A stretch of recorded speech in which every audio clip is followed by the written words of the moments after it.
Over the weekend, there were multiple important updates on the case of the murder of Ahmaud Arbery. I want to update you on just one or two that I think are particularly important. First has to do with another video that has been released that bears on the case.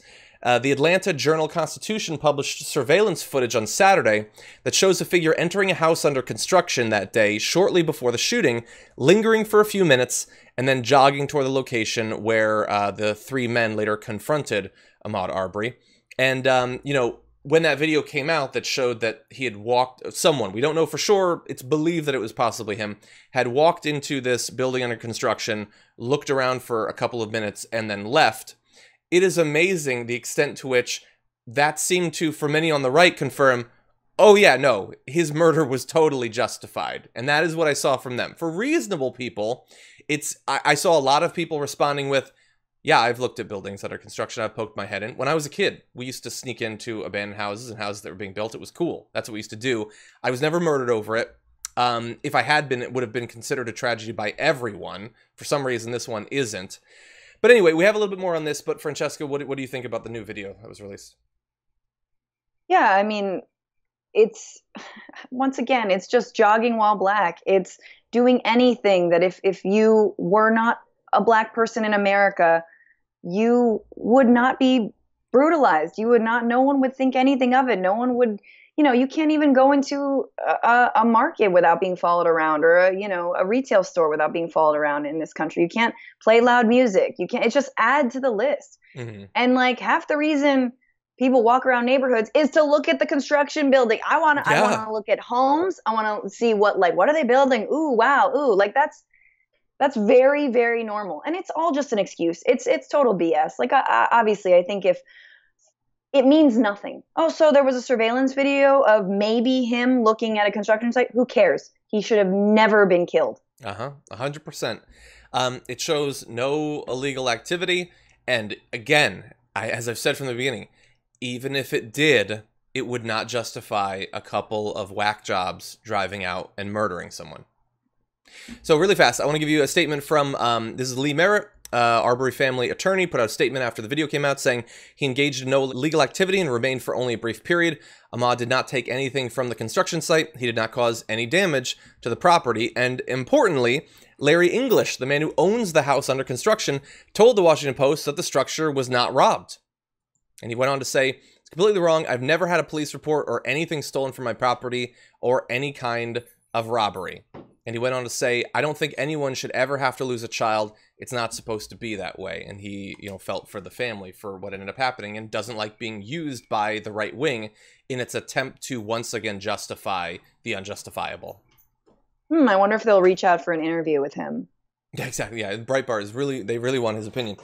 Yeah, when the first video was released last week, I forget exactly who was on. It might have been M at the time, but we said, it seems impossible. Like, you're looking at the video, how could they do the thing that they always do? Are they going to go back through his Facebook page when he was in high school or something? Are they going to, all that? And they have. And the thing is, they will say till their last day that they're not racist and that indeed racism doesn't exist in America. But then why are we always able to predict exactly how they're going to react?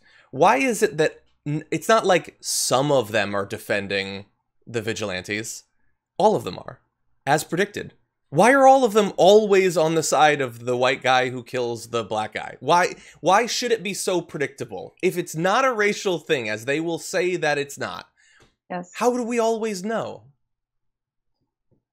And I think that the other thing here is that they're going to talk about how he tried to fight back when he was being aggressed upon by 2, maybe 3 people in 2 pickup trucks while he was on a jog, who were toting guns and firing at him. He fought back.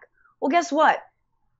Black people are human people too. We're all react the same. Like, holy I'm so angry right now. Like you react as any person would react. And if someone is charging at you, or in Trayvon Martin's case, when someone is tackling you and following you, you're going to get angry. You have every right to respond. Yeah. All right?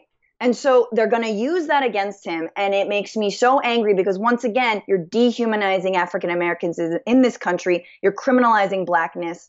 And I just like, when is it enough? Yeah. I don't know. Yeah. If two people jump out of a car pointing guns at you, if there's enough distance, maybe you try running away. If they're close to you, you have to try to grab the gun, because like this is the thing that they don't seem to, that they either can't understand, or at least will say that they can't understand.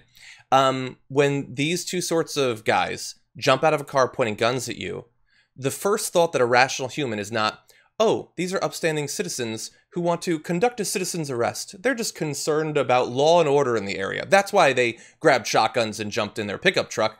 No, reasonable people think, oh, these are crazies who believe that they should have godlike powers over life and death, which they definitely wanted to have. That's why they did this. And so you have to protect yourself, obviously. Yep. And the idea that like they said, like he once tried to bring a gun into school or something like that. Like, I don't even know if that's true. I don't think they care if it's true, but that would be a justification for years later, two other people who don't know about that killing them. Okay, I just saw this morning footage of a bunch of guys at the lockdown protests going to a subway carrying shotguns, assault rifles. One guy had like an inert rocket launcher. Okay, so if in 8 years anyone murders those guys, it's justified because they once brought a gun into a place. Does anyone think that? What a weird exercise to engage in, to continually defend the most brutal, indefensible murderers in the country. That's your thing, that's your grift. But for many it is.